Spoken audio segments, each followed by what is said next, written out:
Hey there to our automotive enthusiast friends all around the great big pineapple we call the planet Earth. You did it once again, and hopefully it worked. You hit the play button on yet another... Kevin, another sumptuous episode of V8 Radio. Sumptuous. Indeed. Some chew us and some don't. Yeah, that's exactly right. You, sir, have just figured out life. Congratulations. There you go. Well, this is the V8 Radio podcast. I'm Kevin Ostie, joined as always by our esteemed co-host, Mr. Mike Uball Clark. And the reason why I said it may have worked is Spotify got mad at our podcast feed, our RSS feed that goes to them that they send out. Because of a software update on my end, and it tweaked something, and they bumped us. So hopefully we're back on Spotify. Everything else stayed the same. I think Spotify was jealous of our RSS feed. We were getting too big. No, I don't think they had. I don't think that was it. As a matter of fact, no, sir. No, I think they couldn't afford to keep us only because I think they just signed Joe Rogan to another $255 million deal. Good heavens. I know. Is it really that big of a difference? Are there 255 million increments of improvement between the Rogan show and ours? I don't think so. It's probably close, but no. But 254,999,997 cents worth, but no. We are 3 pennies worth right there. That's it. So hopefully that got smoothed out. But, for those who do return every time, they are rewarded for their perseverance with the V8 Radio automotive trivia questions that we throw out in the beginning of every one of these episodes. And, of course, answer them at the end, leaving you with a full and satisfied feeling as you hit the stop button. Yeah, I am satisfied. Thank you. I'm full of it. Yeah, indeed. Have you prepared a trivia question for this episode? Yes, sir, I have. And to celebrate us being back on Spotify, hopefully, we have a big daddy question with lots of bonus opportunities for you today. Yeah. Yeah, man. All right, Kevin, and our 3 cent listeners. 3 cents listeners? Senseless only for listening? Yeah, 3 cents worth of listeners there. Who won the first auto race in America? And as a bonus, where was it held? And then another bonus. What year was it held? Who won the first auto race in America? Really? Really? This is what you're going to do to me now. After all the technical difficulty, after getting booted off of Spotify, man. I'm just going to blindside you. Hey, it could be I got Corvette trivia. Do you want some Corvette trivia? Right out of the gate with that one. Okay, well, do I get a bonus if I know where America is? Maybe. First auto race, I'm going to say somewhere around 1889, 1890, 91. No, it's got to be newer than that. Because Benz first did his thing in 1886 or something. So something like that, yeah. But it's got to be right around 1900. It can't be too much newer than that. So 1892. That's my guess for the year. Who was it? Was that the question? Correct. Who won the first auto race in America? All right. Somebody who is no longer with us today. That part's correct. Is it like a famous thing? Is it somebody that everybody knows? Or is it just like some dude from some place? You'll know it when you hear it. I will, huh? All right. Well, the only person I know that was racing back then was, Henry Ford was doing a little bit, but the quadricycle didn't come out until after 1899, 1900, somewhere in there. I don't think that was it. I'm not even of the mindset to be thinking of this era right now. Of course, you had Barney Oldfield and whatever junk he raced. I don't even know what that was. But just for fun and for the minimalization of the agony of our listeners, I am going to say it was, what year did I say? 1892. Correct. 1892, and I will say it was Barney Oldfield, even though I think he was about 2 decades later. And where was it? Correct. Philadelphia, of course. Philly. Nice. Good so Kevin, night. All right, so you said Barney Oldfield? Yeah, Oldfield, yeah. And don't act like you don't know how to spell Oldfield. I'm just making sure I heard you right. That's all, buddy. Uh-huh. I know what you're doing. Trying to talk me out of it. No, I wouldn't dare. Oldfield? That's clearly not the answer. How do you want me to spell that? And it was in in Philly in 1892. Is that your final answer? Yeah. Do I get bonus if I get all 3 of them wrong? Sure. You get the toilet bonus. All right. Remember within the last episode we talked about Whiz? You get the Whiz. I do. Yeah, we'll get the whiz. Yeah. The Wizard of Loss. The Whiz Award. Okay. Well, in return, I have a wheel of questions. Ooh, you get to spin. The wheel. It's back. Yes, it is. And right. We have 3 different ones to choose from. All right. So door number 1, door number 2, or door number 3? Yep. I'll pick door number 3. Ooh, yes. That's a good one. Right. Okay. On vehicles from long ago that did not have electric lights for turn signals or flashers, they had a thing that protruded from the side of the vehicle as a flag of sorts that indicated which way the vehicle was turning. You familiar with these? Is it a flag? It is not a flag. It's a thing. It's a thing, but it's not a flag. It's not a flag, but it protruded from the side of the vehicle. Some British cars, European cars had them. Lots of different stuff had them. Little mechanical thing that popped out. And I think it was a harken back to the railroad industry, if I'm not mistaken. So what were they called? And you have a choice of 2 different names. Really? They were called. This is a V8 radio first, folks. We got multiple choice. Yeah, I know. Please don't choose to turn it off.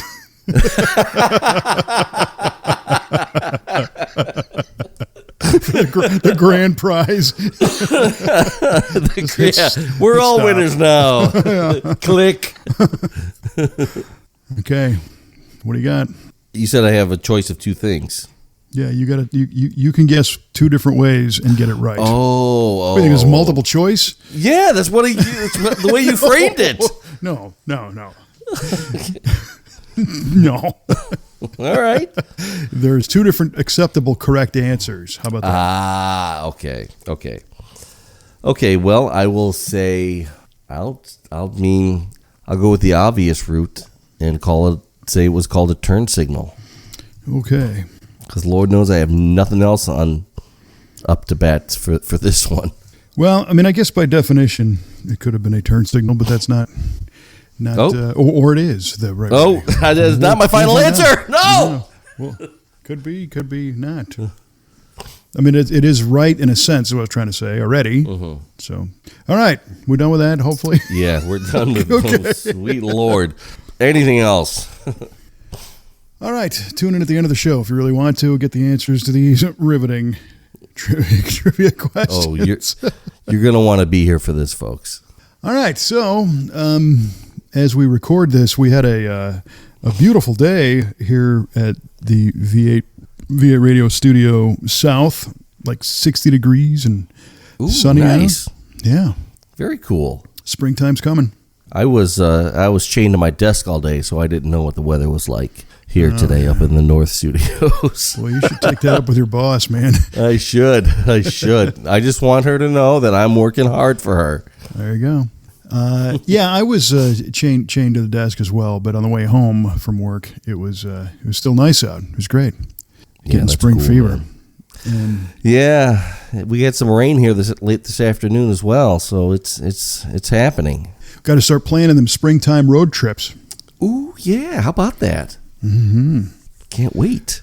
Well, one of the things that might hinder our road trip adventures this spring is this is a dueling year for emerging cicadas. Is it really? Have you been following this? No, but I remember when they all emerged a long time ago. Yeah, so there's different broods of cicadas. There's one, a 17-year variation that comes out of the ground every 17 years. And there's another kind that's a 13-year emergent. And they're both on schedule to come out at the same time this year. Oh, man, it's going to be mayhem.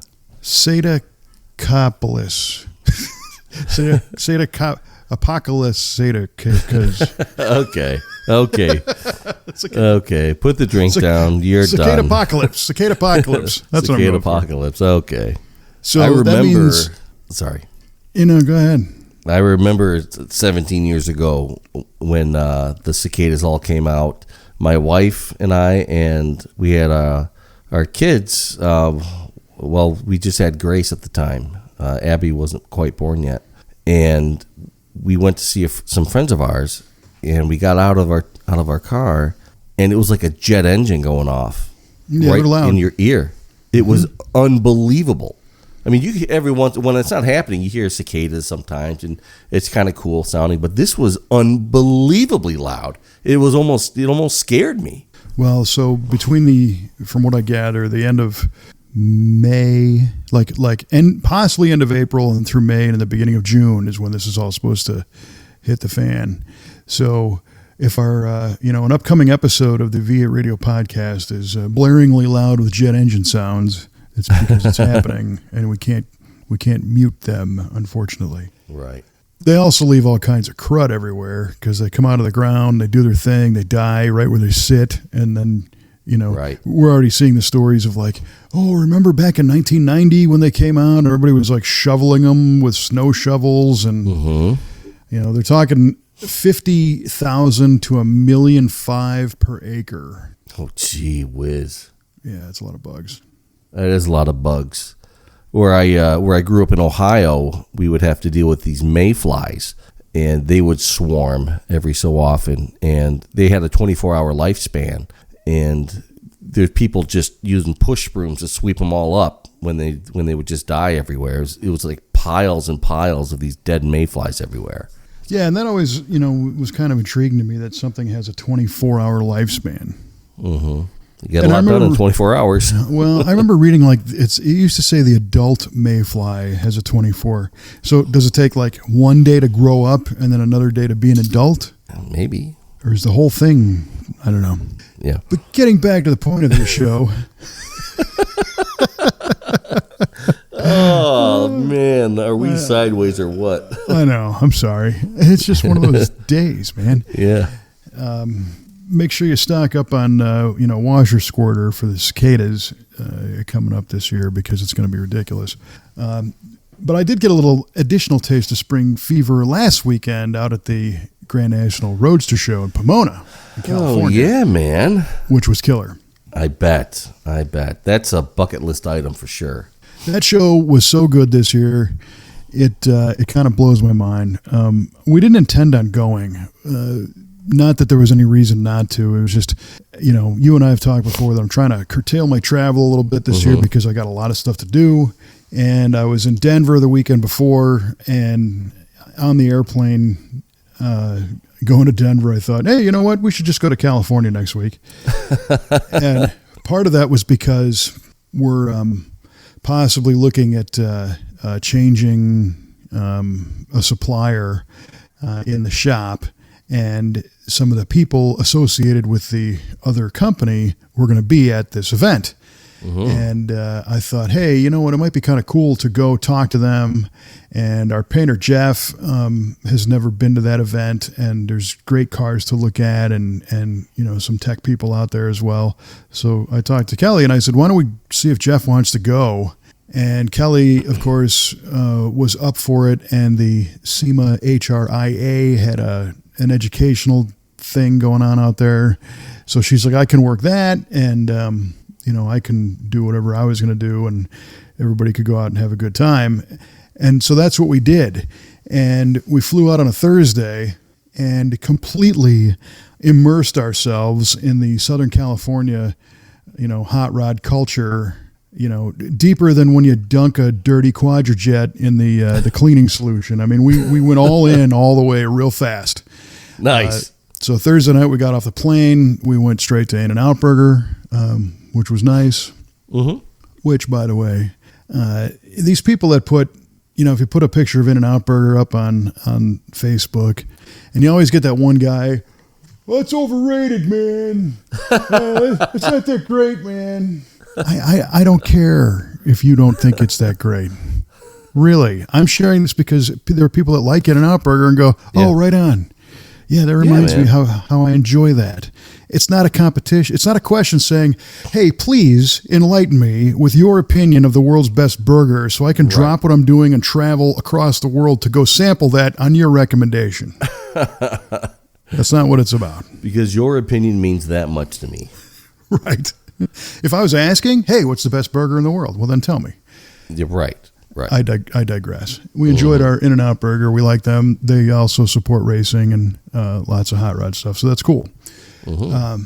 Then we basically snuck into the Grand National Roadster Show for setup day and ended up chatting with a whole bunch of people right out of the box. And it was really cool. Yeah. I mean, you had a lot of media people. You've got our friends from ARP. You've got builders. You've got other industry and hot rod culture, participants, I guess, enthusiasts that we know that were there. And it was just great hanging out with them. And in fact, Pete Shapouris IV came up to me and said, "Hey, dude, we're having an open house at SoCal Speed Shop tonight after the setup. Why don't you guys come by?" So we hung out at the show for a while. Then we buzzed down to SoCal Speed Shop. It's just up the road. And they're in a new facility that had a big garage space in the back, all kinds of Deuce Roadsters. The Lime Fire was there, all the way on up to some of the more recent Roadsters they built. They got a little bar set up in there. Of course, they've got their merchandise shop with all the T-shirts and all the rest of it. And we hung out there for a few hours. It was really cool. It was a nice little happening, unplanned, And after that, we got an authentic burrito at this Mexican place down the street. And for one day, that was like a weekend's worth of stuff in the first night. That is killer. I was showing my father-in-law. I was out visiting him, and I was showing him some of the pictures you posted up on Facebook from SoCal Speed Shop, and those were the cars, the hot rods of his era when he was a kid, and he really just takes to those coupes and all that stuff, and he really enjoyed that. So thanks for posting those up. Oh yeah, no, you're welcome. I mean, one of those cars in particular, it's a green 32 Ford Roadster called Lime Fire with flames on it, and that was another one of the Hot Rod Magazine 4-panel fold-outs that was on my wall as a kid. And to see that car sitting right there, it means something. Yeah, that's surreal. Yeah, that's crazy. And then hanging on the wall right above it was Gray Baskerville's old Hot Rod Magazine quilted satin jacket. Nice. Yeah. And SoCal has this rich history going way back. And they've got these photo collages on the wall. And, here's Billy Gibbons and Cadzilla and Pete Shapouris III and Jeff Beck. And, I mean, it just goes on and on. Coddington and all these, hot rodders and people from the scene. That shop was started by Alex Exidius a long time ago. And Alex, I think, is 103 now. You got to be kidding me. He's still alive. Oh, yeah. He was out there Saturday. Wow. If I'm not mistaken. So, yeah, he's still kicking around, and it's unreal. That's amazing. Yeah. Between him and I saw Iski at the show again at his Cavarian, and he's, 103. Hot rodding keeps you young, apparently. Those two guys. Apparently so. Mm-hmm. Yeah, I'm sure Gene Winfield, another one. Gene Winfield would agree. Yeah, it's great to see those dudes. And SoCal changed directions a little bit. He's not building cars right now, but they are selling parts. You can buy a Deuce chassis there and all the brackets and brakes and brake lines. And I think you can get a Brookville body through them and a windshield frame. You can basically build an entire Deuce Roadster or Coupe out of the SoCal catalog, and then get yourself a year's worth of kick-ass apparel to wear. Yeah, heck yeah. And go drive it around. So I recommend doing that. It's cool. Right on, man. So then Friday we woke up and zipped over to the Lions Automobilia Foundation, which is basically a museum dedicated to the old Lions Dragway and a lot of other things automotive. And it was unbelievable. It was phenomenal. Yeah? Oh my gosh, it was dynamite. Huh. And I've been to a lot of museums and collections and whatnot, but what these guys have done that is really top notch is the guy behind it. His name is Rick Lorenzen, and he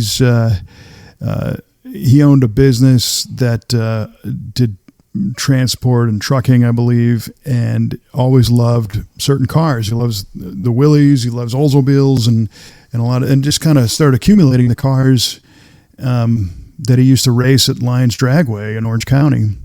And it's a 100,000 square foot place. It's big. Wow. Yeah. And they walled off certain areas, and they've got certain theme displays, and they've got a whole mural on the one wall that is like a photorealistic depiction of, the old Muroc Dry Lake at El Mirage. So, and there's a 32 Ford Roadster out there, crossing the dry lake, going for a land speed record into the setting sun of this beautiful mural. But then the actual car is sitting right in front of you too. It's on display also. And the murals are done by one of the greatest hot rod and racing artists ever, Mr. Kenny Youngblood. And when we walked in, Youngblood's up on a scaffold painting part of the building as we were there. They're still working on this thing. It's still my gosh, a work in progress. Yeah, with another gentleman who I feel terrible because his name escapes me, but another brilliant artist. So you've got the dry lake theme. You have there's a couple of hydroplane boats, drag boat kind of things that are sitting there, and their background is a lake, and it's all done really cool. But the kind of the centerpiece is the tribute to the starting line of Lions Dragway. And this picture kind of gets out every once in a while on Facebook, where you see like the Stone Woods and Cook, Willie's Gasser is sitting there at the starting line, and they've got people in the crowd, and they got the tower, and Steve Evans is up there announcing and all this stuff. And it's all, it's not like being there, but it's like very, very cool. Yeah. That sounds amazing. It is. So I recommend looking that up on their Facebook page, at least. It's Lions Automobilia Foundation. And they've got other displays of almost like, your Disney type storefronts around the perimeter, where you got a glass window you can peek in, and inside there, one of them is an old music store. So there's guitars and, drums and saxophones. And then next to that is like an old toy store that's got like 300 old model kits and model airplanes and cars and everything hanging. And this guy was able to basically just create like his happy place in so many different directions inside this facility. And there's a functioning diner, and then there are memorabilia displays for different racers and different automotive personalities. So there's a glass case with racing suits and paraphernalia from different racers and cars and stuff. And I mean, it's a lot. 160 cars, something like that in the collection. And I'm looking forward to it, because I'm going to get back out there and shoot some video and do some features of some of the stuff. So yeah, I'm sure there's so much you didn't get to really experience based on your truncated timeline that you had out there. Yeah, so a big thank you to our friend Lana Chrisman, who helps keep that place going and organizing everything. And she was sharing some of her stories of dealing with the California DMV and keeping all the cars legal, licensed, and registered. Really? Oh, yeah. Oh, man. They all drive. They have a restoration shop, and they do a lot of the work themselves. And it's an operation, man. It's cool. It sure sounds like it. That is incredible. So then we left there and went back to the Roadster Show. and hung out and saw more people. And this is Friday. And got to take in the cars that were competing for the Al Sloniker Memorial Award and, of course, the America's Most Beautiful Roadster trophy. And they had a killer Pro Street and Street Machine display. So the fun part there was a lot of those cars in the Pro Street deal are Midwest based, and they're ones that I fortunately get to see every once in a while. But on the West Coast, they don't get to see them that often. So Gary Buckles' Camaro was there, and Matt and Debbie Hay with the pink Thunderbird. And they recently bought the Rick Dauberton J2000 flip-top car that was sitting there. And Scott Sullivan's Nova was there. And, I mean, just, all the top Pro Street cars you can imagine were all lined up. And and the nice mix is coupling in with SoCal, so you had a lot of great lowriders on display. Just some amazing works of art in that respect. Sure. And everything in between, man. It was unreal. Man, I got to get out there one of these days. That just sounds like too much. My head would probably explode. Yeah, it certainly can. And we went out to dinner Friday night, and then went back to the show on Saturday. But Saturday morning, we got up early and went down to Huntington Beach and hung out at the Donut Derelicts at the donut shop, and took in that whole scene for 3 or 4 hours. Again, hundreds of cars show up every Saturday as long as the weather's nice at Adams Avenue Donuts. So just everywhere you turn is something cool there. I did get to see my first Cybertruck in person. You did? Yeah. And what were your thoughts on that? Well, I did say that there's something cool everywhere you turn, maybe except that thing. Ooh, damn. Ouch. Zing. I don't know. This giant stainless doorstop in the middle of a, field of hot rods and muscle cars kind of stood out. But that's apparently why you get one of those. I don't know. It's interesting. It doesn't do a whole lot for me. It was bigger than I thought. But not my speed. But I hope they do well. I hope people enjoy them and, sell a lot of them. It's I'm all about the industry, but that's a good thing is I don't have to like it. That is 100% true. You do not have to. Yeah. And you don't have to pretend to either. Nope. So after we did donuts, then we went back to the show and chatted with more people. I got to be a guest on the Car Guy Confessions podcast with Jeff Smith and Cam Benty. That was fun. Oh, Cam Benty's awesome. I like that guy. Yeah, both those guys are, and Strope is the third part of that experience. But he was one of the judges at the Grand National, so he was unable to fulfill his duties as podcast personality. So I see. They slipped me in for that one, and that was a lot of fun catching up with those guys. Good deal. Yeah, used to work with both of them. Yes, you did. Point, and that was a lot of fun. Yeah, I remember reading the editor entry from Popular Hot Rodding back when he was editor-in-chief of Popular Hot Rodding. Read the editor's page and at Camp Benty, and it was really cool. I got to meet him at the SEMA show a couple of years ago. So that's one of those kind of surreal moments that you experienced probably quite a bit. Talking about LimeWire, having it on your wall, and then seeing it in person. LimeFire, by the way. God, that's America. LimeWire was the service used to steal MP3s on. Like you, it's been a long day, sir. It's all good. I apologize to the LimeFire people. But you know what I'm getting at. I was right there with you. Good Lord. Well, and you're exactly right. I still have those moments. So at the Grand National. So one of the cool things about that event is, the hot rod culture thing largely started in Southern California. So a lot of those companies are still there. A lot of the people are still there, like we were talking about. I'm walking down the aisle shooting some video of a car, and I literally bump into Larry Wood. And it's like, hey, how you doing? And he's good. How are you? And, of course, Larry Wood was one of the first Hot Wheels designers. Oh, nice. At Mattel in the late 60s. Yeah, brilliant guy and just super cool. And he's just hanging out, taking pictures of cars and talking to people. And I got a chance to chat with Larry Erickson for a little while. Speaking of top-level Larrys, Mr. Erickson, of course, the designer of Cadzilla and Cadillac designer, Ford designer. So we chatted about the Cadzilla documentary project a little bit, and that was cool. You about have all the pieces of the puzzle in place for that. Almost. Just one missing right now. Yeah. One big piece. It's actually not that big of a piece, but it's the biggest piece. So, yeah.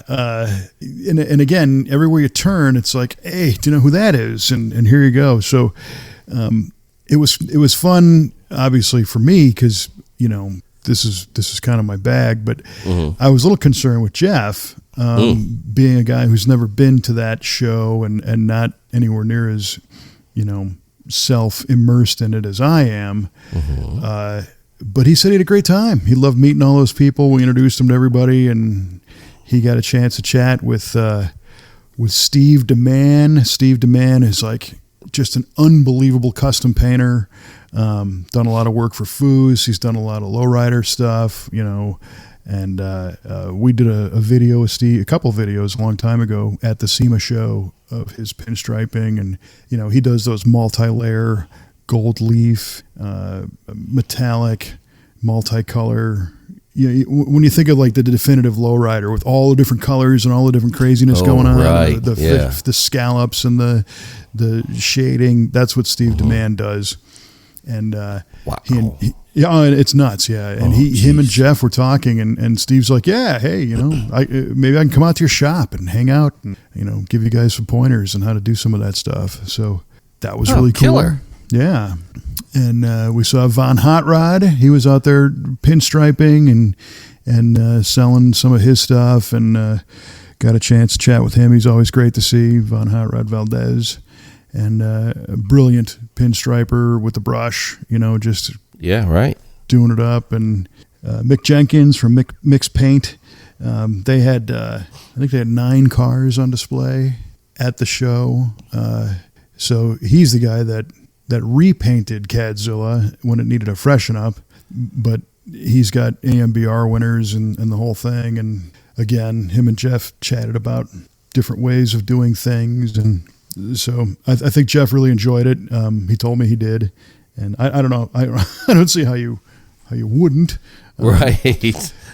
Can you imagine? This is kind of a drag, man. I'm really bummed you brought me out here. I wouldn't have thought that so much as, okay, gee, do we have to stand here while Osty chats with somebody else again for another half an hour or whatever? Well, it's hard for you to get through a show field without somebody coming up to you multiple times. And I've experienced this a few times with you, where you walk 10 steps and someone, hey, Kevin! And and then it's on. It is, but that's really cool. I'm very fortunate. It is, and I'm not complaining. It is pretty cool that you have that kind of a presence in this really great industry. And it's neat meeting all these, people I've heard about, and some people I haven't heard about, but just know them by their work, and finally putting the pieces together. And you helped me do that, and that's really cool. Yeah. Well, I appreciate that. I mean, again, the opportunity to, be friends with a lot of these people that are just insanely talented or creative or just great at what they do. So Troy Trepanier was there and chatted with him for a while, and of course the people in his entourage, Moose and Adam Banks, who is a fabricator in Troy's shop that is just otherworldly with talent and such a great guy. Just to again walk from display to display and know somebody and make that connection and have that reunion. Alan Johnson's Hot Rods, and Troy Ladd from Hollywood Hot Rods, and Bill Ganal with South City Customs, and it just goes, just down the row, on and on and on. That's killer. of all these great people, and looking at great cars and getting great ideas. There's a lot of things that we brought home from that event that we're certainly going to be incorporating in cars we're working on. So it was, Jeff said it put gas in his tank, and that's a good thing. Oh, that's what you hope for.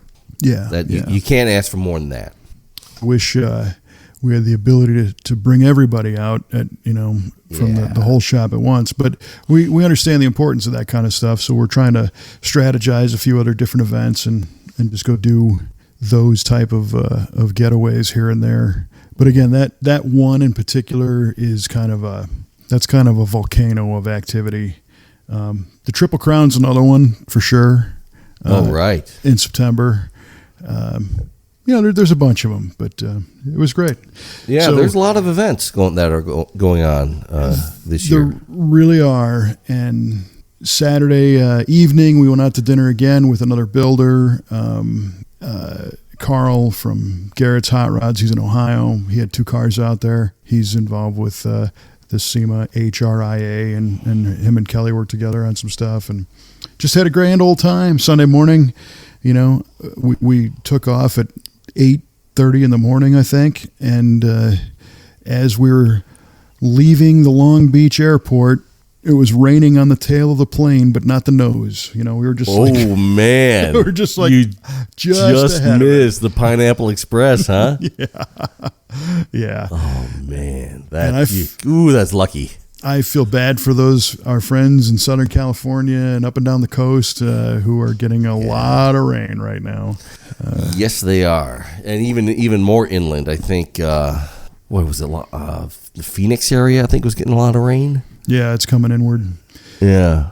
So I saw a lot of pictures of people loading cars after the show with these disposable plastic covers. It's like the equivalent of a car hairnet thing, that a food service preparer wears. Yes. The lunch lady hat. Yeah, the lunch lady hat. And we get those. They're nice. You get a car that's just going to be in for a little bit. It's not designed to protect something forever, but they're like, I don't know, $10-12 or something. You slap that on there, but people were using those to load and try and keep these beautiful machines from getting completely soaked. Oh man, that's a bummer. Yeah. I think that kind of thing can happen, but at the McCacken show, but you can load inside, can't you? Yes. Yeah. Thank God for that. Yeah, for sure. And you mentioned McCacken. So at one point, I'm standing there over the weekend talking with Bob Ashton from the McCacken show. He was out there. Oh, cool. And talking about some plans for November. And I met with John Buck and Kevin Doyle, who run the Grand National Roadster Show, about some ideas and stuff there. And then I was on the phone with Gary Case from the Triple Crown. Gary, awesome. Yeah, and I had a few communications with Jonathan Moore over at the Bonnie Air events, and all at the same time. And then at least 10 times people came to me over the weekend and asked me very event-specific questions, thinking that I worked there. Really? Yeah. No, I'm sorry. I don't know where the men's room is. I'm sorry. Pretty close. I mean, one dude comes up and he's holding this piece of paper and he's like, "Oh, I parked my car over there and I lost the other half of the form, and are they going to kick me out?" And I'm like, "I'm sorry, what?" He was the first guy that asked me anything, and then I realized, I'm like, "Oh, you think I work here? Oh, okay. No. You want to talk to that guy over there?" And I'd steer him in the right direction. But It was just kind of funny that doing a lot of these events, I become, I guess, guilt by association, which not a bad thing. No, not a bad thing at all. They recognize you, like, he's got to know what he's doing. That's an industry guy. I'm looking at one right there. Right. I saw that guy at SEMA. He's got to know something about this. Exactly. He's plugged into everything. Yeah. Apparently I got my finger stuck in the plug of a lot of stuff, so that's good. Yeah. You're like the guy that happens to wear a blue shirt when he walks into Walmart and everyone thinks you work there. maybe that's what it was. Maybe. That's a great idea. I should do that. Mm-hmm. The eggs are over on aisle 5, lady. Yeah, I want to feel important. I'll go put on a Walmart suit. There you go. hang out in aisle 3. Yeah. Well, yeah, everyone will flock to you. Yeah, it could be the executor of the Hot Wheels display. Right, exactly. Yes. Yeah. Oh, boy. So that sounded like quite an adventure. I'm really glad that Jeff got to go and really experience that kind of the other side of things. He doesn't go to many of those types of events, so does he? He used to do a lot of them.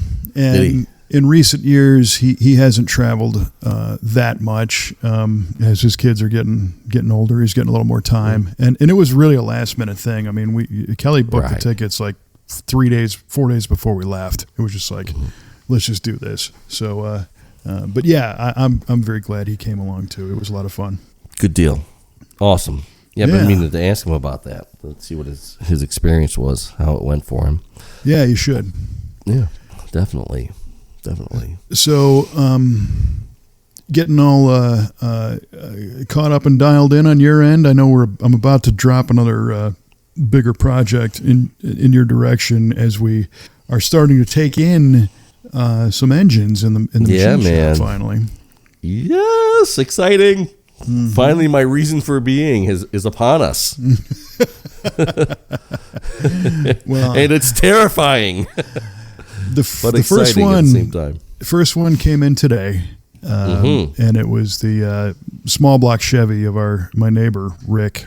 It came out of his. I helped him pull it out of his '67 Chevelle convertible last night, and when I say helped, I really didn't do anything because he had everything all lined up and ready to go. I basically just kind of pumped the jack handle a few times, and it was out. Perfect. And then he brought it down to the shop today, and that one. He last built that engine in 1984. And oh, really? Oh, yeah, wow. Yeah, it's been around a little bit. Still in high school. It's pretty cool. It's a 67 Chevelle. His mom bought it in the 70s, and they've had it ever since. This is convertible.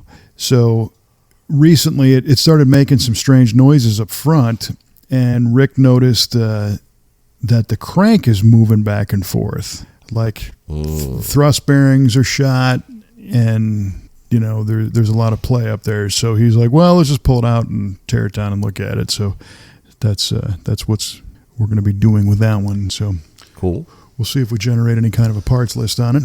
Yeah, I mean we'll see if you generate any kind of a parts list on it. Thank you, sir. Gee whiz, that'll be great because that will really help dial in the process and help kind of firm things up with how things are going to go. So you can't. You just got to do it sometimes to really see where the pain points are and how to work through them and how to document everything properly and when to do it. So yeah, it's exciting stuff. Yeah. So the agreed upon procedure is that if somebody an engine's going to go to our warehouse first and get all of the casting marks photographed, any stampings, any identification marks, so that we know, and the customer can be confident that they're getting the same engine back. Oh, man. Right? Because that's the thing. I've heard nightmares about stuff like that. I have too. So we want to hose this thing down with photographs before we do anything. And but Rick had taken all of those pictures himself and had already done some decoding on the block and some things, and he just kind of texted me all that information. So I asked our team, I said, do we want this to go to the warehouse, or do you want me to just take it straight to the machine shop, which is a couple miles down the road? And they're like, well, why don't you just take it straight to the shop, because we have those pictures and everything. And right. Okay, cool. So we took it straight to the machine shop, unloaded it, put it on a stand, got it in its place, and our system has been checked off with, its location within our facility and all that. Uh-huh. And I get home, and Kelly's like, so how'd it go today? And I said, good. She's like, so what'd you do? I said, well, Rick picked me up, and the two of us drove down to the machine shop, and we unloaded the motor and put it, in the facility. And she said, it didn't go to the warehouse?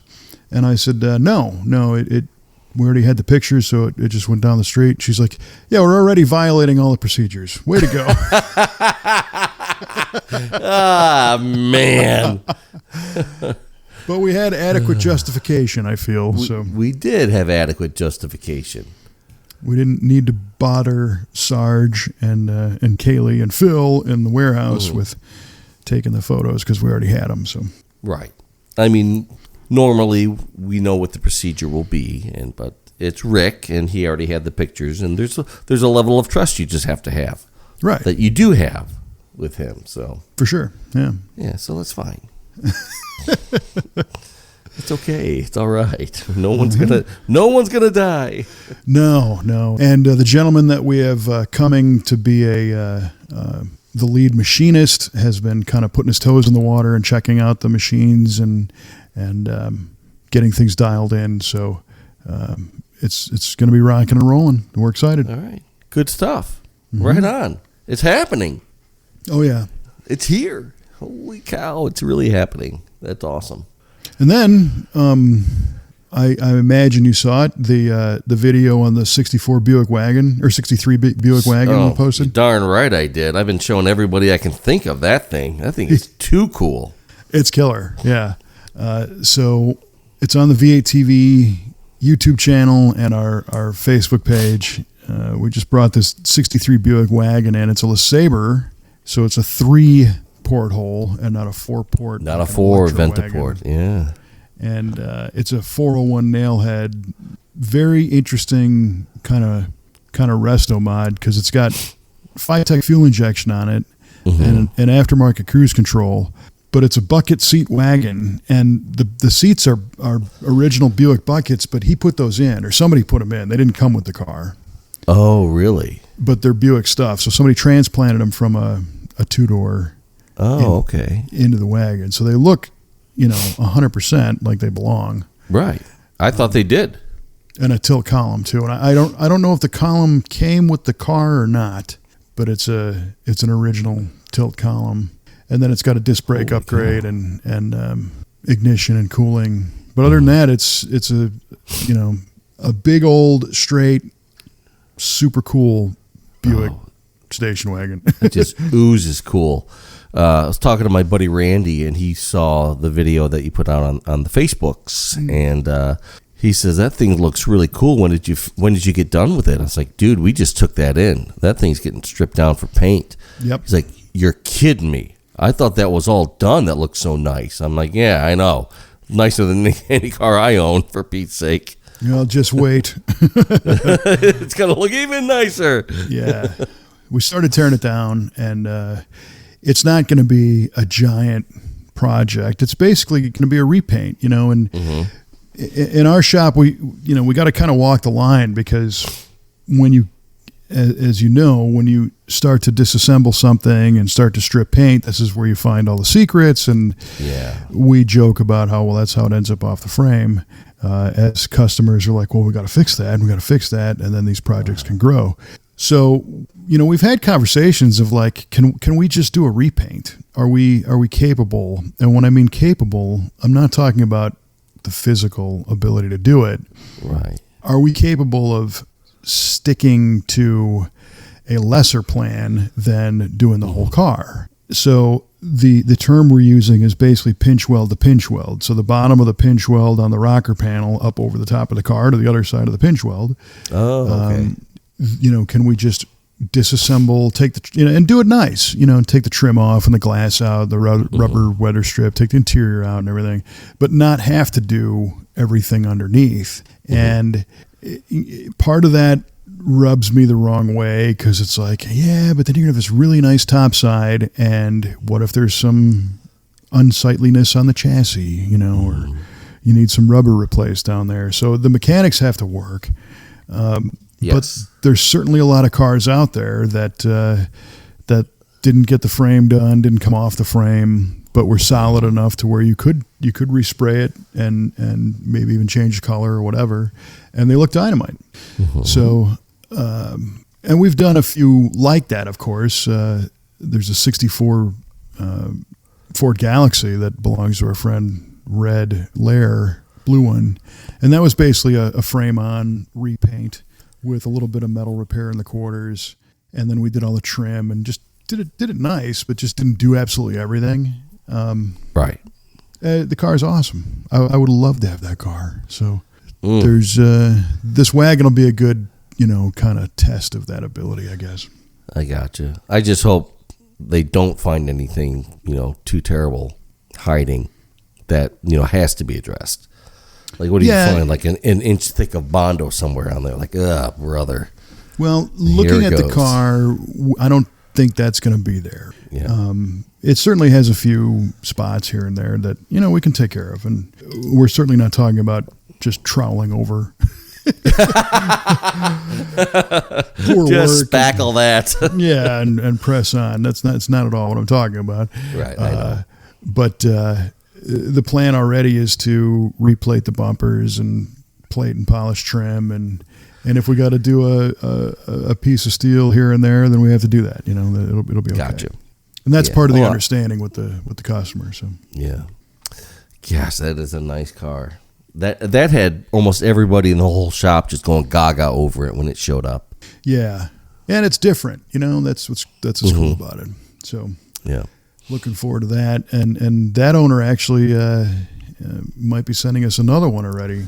His wife has a Studebaker that we might be doing that same approach on. Do a repaint, a few mechanicals, and have her have fun with that one. So that's cool. Man, that is cool. The challenge for us is that when we do the big video series online or on television, it's usually some of the more involved cars that got like everything.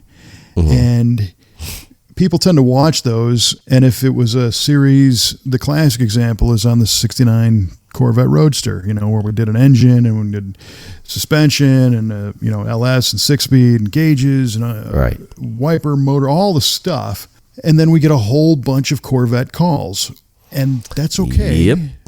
But to transition into something different when the phone's ringing because people saw the Corvette stuff can be tricky, especially if like today, because of this show I was at over the weekend and some ideas that I have, there's like a 33 Ford Coupe that I'm dying to build, but I don't have one in the shop right now that we're working on to show the rest of the world that, we do this kind of stuff. Right.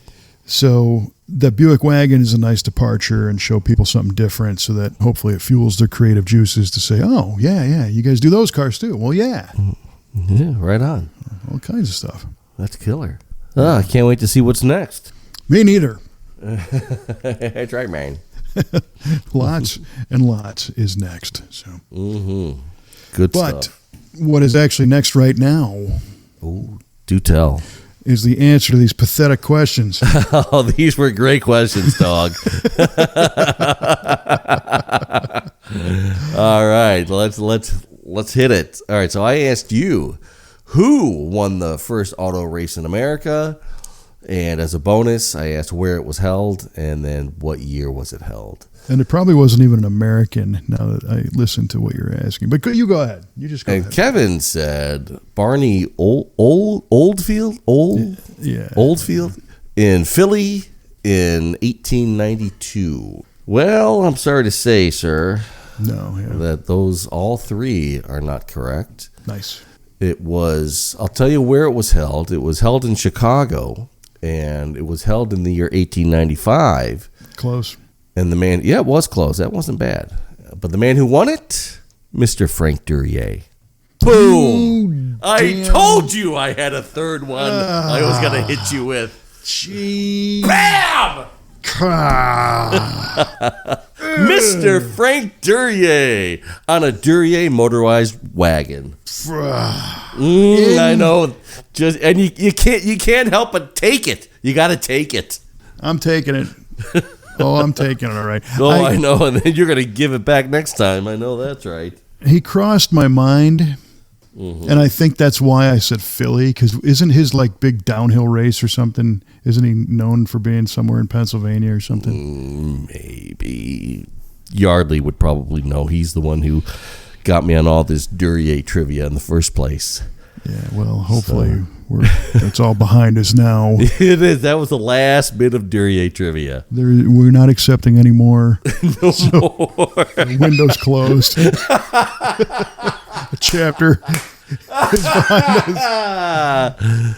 Oh, yes. Just say no way to Duryea. Well, that was great. Thanks. Yeah, fun. But Chicago and Philly are very similar. So I mean, They are similar. I was sniffing down the path, but I lost. Okay, so I had asked you the signal indicators that popped out of the side of a vehicle had a special name. There's 2 acceptable answers that we're going for here. You said they're turn signals. Going with the obvious. Yeah. Well, I mean, like I said, I guess technically you're correct. The 2 words we are looking for are semaphores. Whoa. Or trafficators.